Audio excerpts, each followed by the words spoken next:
여러분 안녕하세요. 조디입니다. 오늘은 제가 왜 네덜란드에서 한국으로 돌아왔는지 그 이유를 좀 얘기해 보려고 합니다. 첫 번째, 돈. 네, 돈이 가장 큰 이유였습니다. 돈 플러스 제가 하고자 하는 일과의 어떤 충돌, 제가 네덜란드에서 한국 기업에 취직이 돼서 며칠 정도 일을 했는데 그 정말 짧지 않은 그 며칠 동안 많은 생각을 했어요. 내가 왜 네덜란드에 왔지? 나 지금 뭐 하고 있는 거지? 하려고 했던 게 이걸까? 결국 네덜란드에 와서 원하던 것이 바로 이곳에서 이런 일을 하는 것이었을까? 이런 식으로 이제 자문자답을 계속 하게 되었어요. 스스로가 그 이유를 잃었던 것 같아요. 내가 왜 이곳에 왔는지. 왜냐면 당장 먹고 살 돈이 없다 보니까 이제 급한 마음에 이제 취직이 된 한국 회사에 들어가서 일을 시작하게 됐던 거죠. 그래서 어떤 생각을 했냐면 네덜란드에 위치한 한국 회사에서 뭐 이런 식으로 일할 바에는 그냥 한국에 가서 일을 하자. 한국에는 가족도 있고 친구도 있는데 여기는 뭐 가족도 없고 친구도 없고 그래서 뭐 네덜란드랑 한국이랑 막 계속 비교하게 되고 내가 원하는 게 뭐지? 막 이런 생각 속에 제가 스스로 갇히게 됐어요. 그래서 돌아오게 된 첫 번째 이유입니다. 물론 한국에서 뭐 도와주실 가족분들이나 어떤 누군가가 있다면 저의 첫 번째 이유를 공감 못 하실 수도 있어요. 그런데 저는 한국에서 직장 생활을 하다가 네덜란드에 온 케이스였기 때문에 상황이 여의치가 않았습니다. 두 번째 이유도 맞습니다. 돈 때문입니다. 사실 제가 네덜란드에서 스타트업을 하려고 스타트업 사업자 등록도 하고 기반을 좀 만들어가고 있었는데 이게 아무래도 돈이 바로 안 생기다 보니까 정말 죽겠더라고요. 그래서 이거 진짜 어떻게 해야 되지? 생각을 많이 하게 됐어요. 왜 그런 거 있잖아요. 진짜 급하니까 일도 잘 안 되고 아르바이트도 잘 안 구해지더라고요. 지금은 웃고 얘기할 수 있는데 그 당시에는 정말 다음날 밥 사 먹을 돈도 어떻게 써야 되지? 계획적으로 써야 될 만큼 경제적으로 어려웠거든요. 친했던 대학원 동기 중에 이제 중국인 친구가 있는데 저의 이런 사정을 알게 됐어요. 내가 돈 빌려줄게 이러더라고요. 고맙긴 했지만 제가 그 친구의 도움을 받으면 계속 도움을 받을 것 같은 생각이 드는 거예요. 그러니까 제 스스로도 제가 거기에 왠지 안주하고 기댈 것 같아서 너무 고마웠고 사실 너무 빌리고 싶었지만 그러지 않았고 또 사실 그 당시에 저는 이미 네덜란드 친구네 집에서 몇 개월 동안 얹혀 살고 있었어요.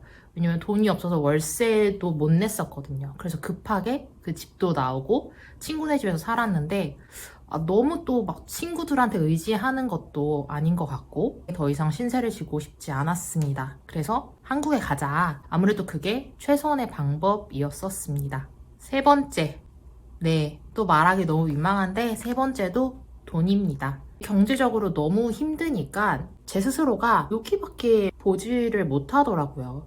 정말 우물한 개구리처럼 너무 힘드니까 내 앞에 있는 여기밖에 보질 못하고 아무리 내가 막 미래를 생각하고 어떻게 해야지 플랜 A를 세우고 B를 세우고 해도 그 계획을 세울 때도 이만큼밖에 못하는데 어떻게 하겠어요? 내가 우물안 개구리가 되고 싶지 않아서 해외를 나온 이유도 있었는데 해외에 나왔는데 너무 힘들다 보니까 또 우물에 갇히게 된 거예요. 제 스스로가 저의 한계를 느꼈고 스스로 작아지는 느낌을 100% 받았기 때문에 한국 가자. 그래서 결론적으로 그렇게 정할 수밖에 없었고 그런 것도 느꼈어요. 돈이 정말 이런 현대 사회를 살아갈 때 중요하다는 거를 그렇게 뼈저리게 느낀 건 태어나서 처음이었던 것 같고 돈의 무서움? 이런 것도 좀 느낄 수 있었어요. 정말 아무도 없는 타지에서 돈이 없이는 살아갈 수가 없구나. 그리고 한국이라는 어떻게 보면은 제가 태어난 곳 저의 터전이잖아요. 그곳이 아닌 새로운 세계, 맨 땅의 헤딩이라고 할 수 있는데 그런 곳에서 내가 나 스스로 돈을 벌 수 있는 수단이라든지 어떤 배경이 그런 걸 만들어가기 위해선 정말 많이 힘들구나. 이런 것도 체감할 수 있었습니다. 아무튼 결론은 하나예요. 단 한 가지 이유로 한국에 오게 됐어요. 돈. 그런데 제 주위 분들이 제가 한국에 돌아온 이유가 다른 이유 때문이라고 이제 생각을 하시더라고요. 첫 번째는 제가 한국에 다시 정착하려는 마음이 생겨서, 두 번째는 인종차별을 겪다가 너무 힘들어서 왔다 이렇게 생각하시는 지인분들도 있었습니다. 네덜란드에서 제가 크게 인종차별을 당한 적이 없어요. 그냥 자잘자잘한 거 한두 개? 뭐 큰 인상이나 기억에 남는 인종차별은 없었기 때문에. 그리고 저는 뭐 그런 생각을 하고 갔거든요. 내가 내 나라를 떠나서 다른 곳에 가서 정착을 한다. 그러면 그곳에서 일어나는 어떠한 일들은 조금은 감수하고 감내해야 된다. 뭐 이런 마음을 가지고 갔기 때문에 만약에 제가 엄청난 큰 인종차별을 겪었어도 그 시기만 많이 힘들었었을 것 같고, 단지 그 하나의 이유로 한국에 돌아와야지 라고 생각하진 않았을 것 같아요.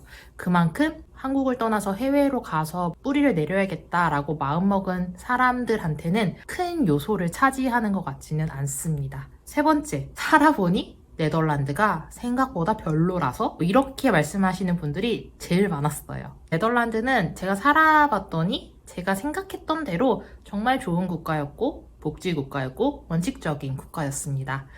다른 유럽 국가, 프랑스나 스페인과 비교하자면 일처리가 생각보다 빠른 나라였고, 독일과 비교하자면 독일이 굉장히 강경하고 법규도 엄청 세고 그렇잖아요. 무조건 6시 되면은 슈퍼마켓 닫고 약국 닫고, 그래서 6시 1분 되면 약국 절대 못 들어가고 이런 엄청나게 원칙적인 나라로 알고 있는데, 그런 독일만큼은 그렇게 뭔가 강경하진 않았고요. 물론 당연히 단점도 있었죠. 그런데 한국에 살든 어디 살든 장단점이 다 있는 거 여러분도 아시잖아요?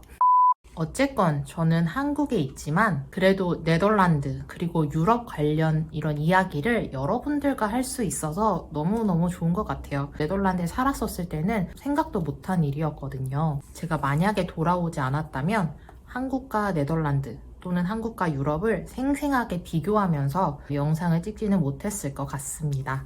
그리고 또 하나, 제가 돌아와서 네덜란드랑 유럽 이야기를 책으로 출판을 하게 됐잖아요. 아마 돌아오지 않았다면 책을 집필하고 출판한다는 건 영원히 저의 그냥 꿈만 같은 일이었을 거예요. 마지막으로 저의 메인 잡, 제가 드디어 한국에서 스타트업을 시작하게 됐습니다. 아직 정말 초기 단계이긴 한데요. 이렇게 말하는 것도 창피하고 부끄러울 만큼 초기이지만 저의 그 스타트업 그런 비즈니스도 네덜란드와 유럽과 관련된 어떤 것이에요. 그래서 저는 한국에 돌아왔지만 오히려 네덜란드에 있었을 때보다 네덜란드와 유럽과 연관된 일들을 더 많이 하고 있어서 개인적으로 너무 행복하고 재밌고 만족하면서 지내고 있습니다. 뭐든지 마음속에 꼭꼭 가지고 있으면 언젠가는 이뤄진다고 저는 믿고 있어요.